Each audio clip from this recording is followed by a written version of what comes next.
नजर डालेंगे खेल के मैदान पर। पाकिस्तान ने छठी बार हांगकांग सेक्सिस का टाइटल जीत लिया। पाकिस्तान ने फाइनल में कुवैत को 43 रन से शिकस्त दी।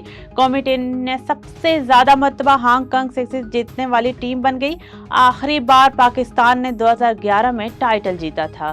कुवैत ने टॉस जीतकर पाकिस्तान को पहले बैटिंग की दावत दी। पाकिस्तान ने मुकर्रर 6 ओवर्स में 3 विकेटों के नुकसान पर 135 रन बनाए। कप्तान अब्बास अफरीदी 52 रन बना सके।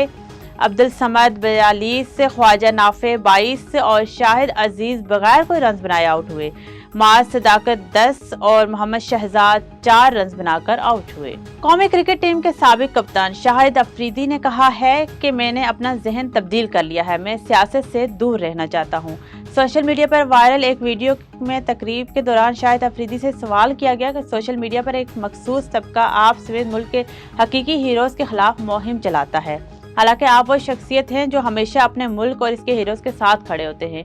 इस बारे में आपकी क्या राय है? जवाब में शाहिद खान अफरीदी ने कहा कि मुझे इन लोगों की बातों की कोई परवाह नहीं, अगर होती तो मैं इस बारे में बात जरूर करता। सोशल मीडिया पर झूठ बोलकर लाइक्स या व्यूज हासिल करना मेरा मकसद नहीं। मेरा सोशल मीडिया मेरे रोजगार का जरिया नहीं है।